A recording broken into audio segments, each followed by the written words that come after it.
My office at Sterling and Stone wasn't grand.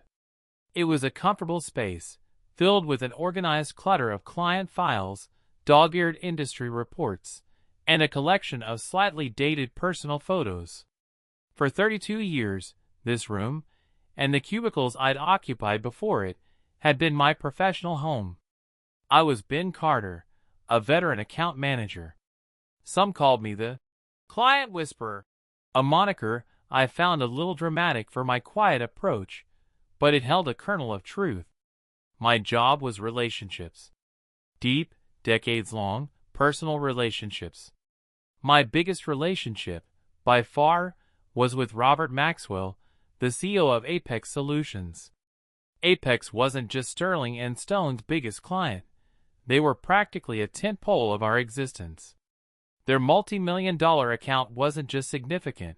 It was the reason our company could afford its prime downtown real estate, its lavish holiday parties, and its often generous bonuses.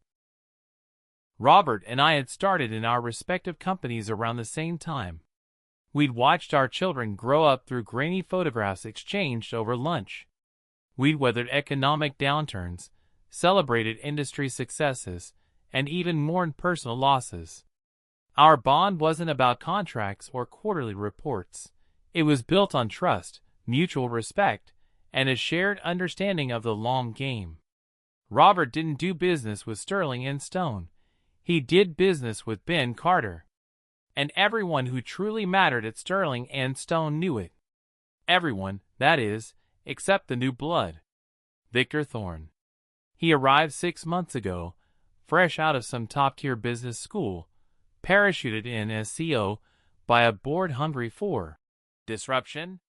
Thorne was all sharp suits, power analytics, and an almost pathological obsession with streamlining and cost optimization. He saw numbers, never people. He spoke of leveraging AI, disrupting legacy models, and cutting redundancies. In his world, 32 years of dedicated service was a cost to be borne, not an asset to be cherished. Personal relationships, in his view, were inefficient. Robust digital platforms were the future. I was, in his cold calculus, an expensive anachronism. The summons to his office came on a Tuesday, fittingly enough. His assistant's email was curt, specifying no agenda. I'd seen this before, usually when someone was being promoted or let go. A flicker of unease. But I quickly pushed it down. I was Ben Carter. I was the Apex account. I was practically a fixture here. Thorne's office was as sterile and sharp-edged as his personality. Floor-to-ceiling glass, a monolithic desk, and a single, abstract painting that probably cost more than my house. He didn't offer a handshake. He just pointed to the uncomfortable visitor's chair. "Ben," he began, his voice clipped, devoid of warmth. "Thank you for coming." I nodded, waiting.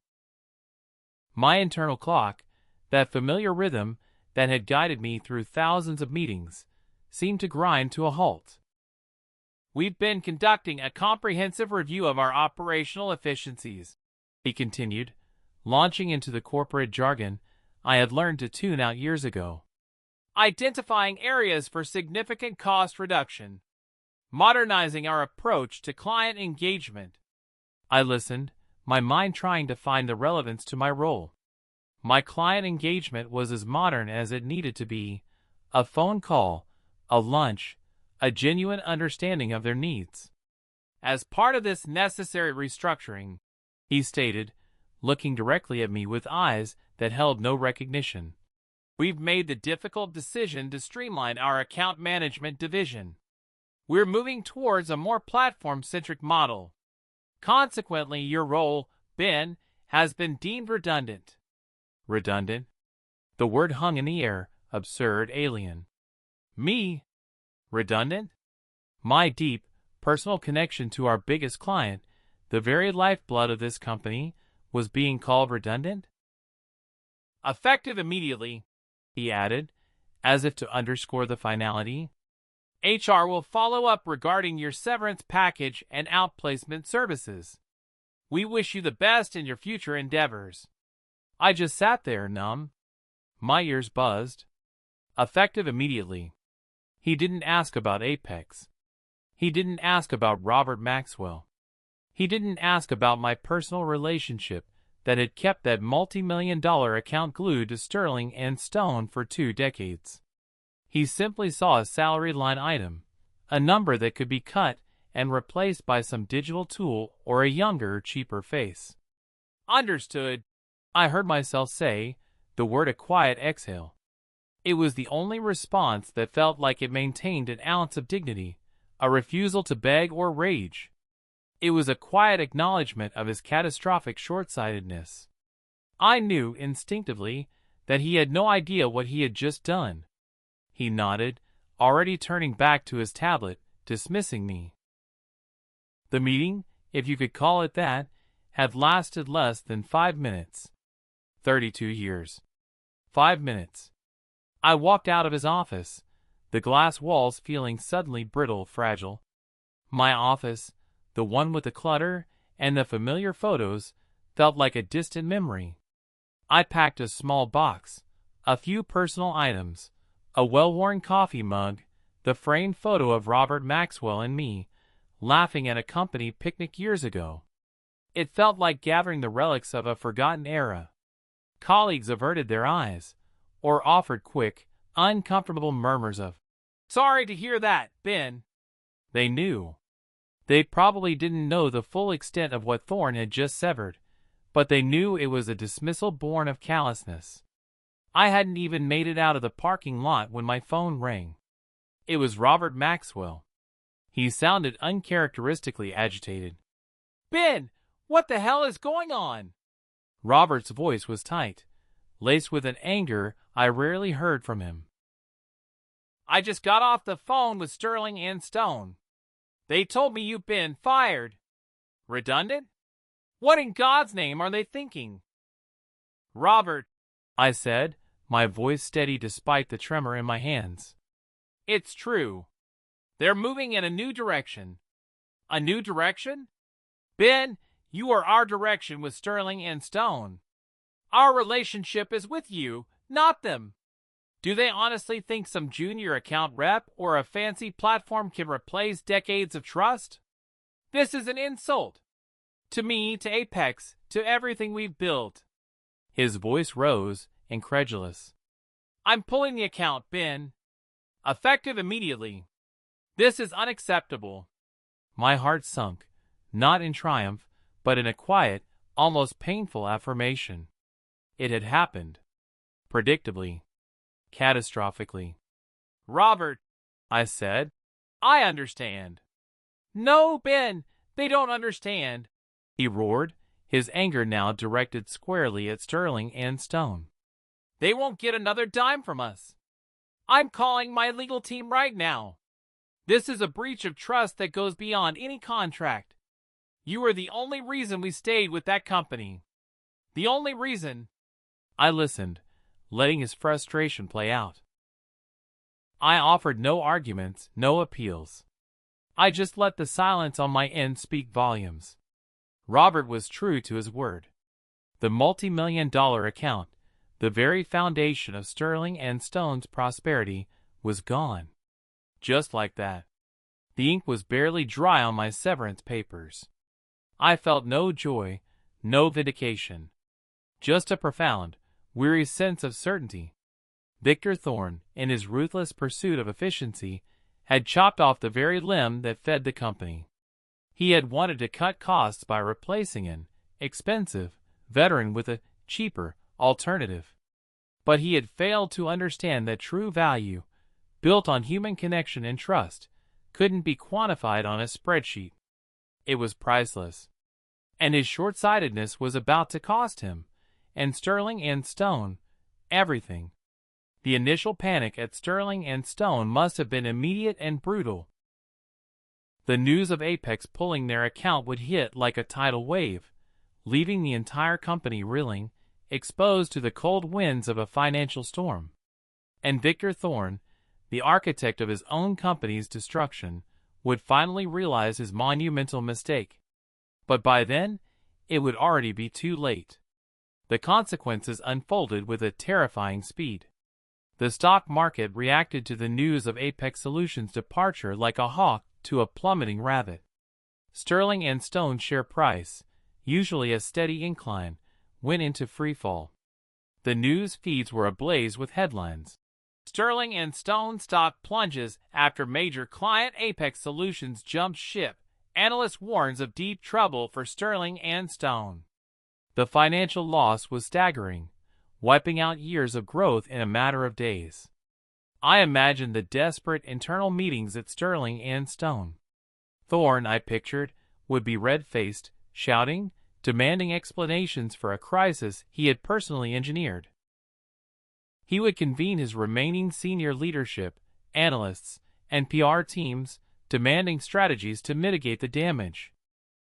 He would pore over the data, the spreadsheets, the metrics that had led him to his disastrous decision, searching for a solution in the very numbers that had betrayed him. "He's in full meltdown mode," a former colleague, who still held a management position and occasionally called me in hushed tones, informed me. "He's trying to shift blame, saying Apex was always a risk, or that our services were becoming misaligned. He even tried to imply that you were the problem, that your personal relationship with Maxwell was a vulnerability." The irony of it was almost laughable. My vulnerability was their lifeblood. My personal connection was what had secured their stability. Thorne's desperate attempts to mend the relationship with Apex were widely reported in the industry. He called Robert Maxwell repeatedly, I heard, sending increasingly frantic emails and even dispatching high-level delegations to Apex's headquarters. Robert, steadfast in his principles, refused to meet them. He simply reiterated to Thorne, through his legal counsel, that the trust had been irrevocably broken and the account was gone. He even released a brief, dignified statement to the press, confirming his long-standing personal and professional relationship with Ben Carter, and expressing disappointment in Sterling and Stone's recent strategic decisions regarding client management. That was Robert's quiet dagger. The wider industry reaction was one of shock, followed by grim understanding. Every competitor in the market immediately seized upon Sterling and Stone's downfall, using it as a cautionary tale in their own pitches. "We value human connection," their campaigns suddenly emphasized. "We believe in enduring relationships." It was a stark lesson in the enduring power of the intangible in business. Public perception of Sterling and Stone plummeted. On social media, they were ridiculed. Their once respected brand was now synonymous with corporate greed and a callous disregard for loyalty. Students at top business schools, once eager for internships with Sterling and Stone, began to look elsewhere. Experienced professionals, eyeing the escalating crisis and the widespread negative publicity, quietly pulled their resumes from consideration. The well that I, the client whisperer, had so diligently cultivated for decades, had now run dry. Thorne, isolated and increasingly desperate, doubled down on his lean strategy, initiating more layoffs in an attempt to appear decisive and cut costs further. These desperate measures only accelerated the talent exodus and deepened the company's internal turmoil. He was destroying the company piece by piece, thinking he was saving it. The pressure on Victor Thorne became unbearable. The board of directors, once his ardent supporters, were now facing a full-blown investor revolt. Major institutional investors, seeing their portfolios decimated, began demanding his resignation. The whispers of unanimous loss of confidence turned into public statements. Then came the inevitable. It broke on a Thursday afternoon, quiet and formal, like the end of a long, drawn-out illness. Victor Thorne, the visionary CEO, had resigned to pursue other opportunities. The polite corporate language barely masked the reality. He had been summarily fired, having destroyed the very foundation he was brought in to revolutionize. He had traded the irreplaceable value of human connection for a perceived efficiency that had brought the company to its knees. The architect of the crisis had become its final victim. I felt no surge of triumph, only a quiet, profound sense of resolution. It wasn't a victory dance. It was more like watching a slow-motion train wreck reach its inevitable conclusion. The company I had loved, built, and believed in for 32 years had been grievously wounded. Victor Thorn had lost his position, his ambition crashing down around him. He had chosen ruthlessness over loyalty, and it had cost him everything. For me, the weeks following Thorn's dismissal were a whirlwind of unexpected opportunities. The phone started ringing, not with frantic calls from Sterling and Stone, but from recruiters and CEOs of other companies. They understood what Thorn hadn't. They saw the value in loyalty, in deep relationships, in the human element of business. One call, in particular, stood out. It was from Robert Maxwell. "Ben," he said, his voice warm, devoid of the anger he displayed weeks earlier. "Now that the dust has settled over there, I have a proposition for you." "Oh?" I asked, a smile tugging at my lips. "Apex Solutions is expanding," he explained. "We're looking to bring our account management in-house for our most critical partners. And quite frankly, Ben, we only trust one person with our business. You?" It was a generous offer.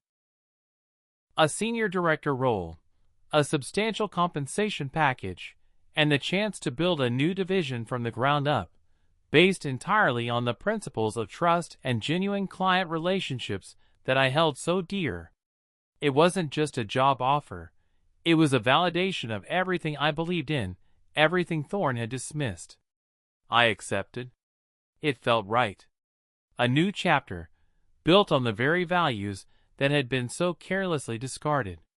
I would be bringing my expertise, my client whispering skills, directly to the client, cutting out the middleman who had failed to understand the source of his own company's success.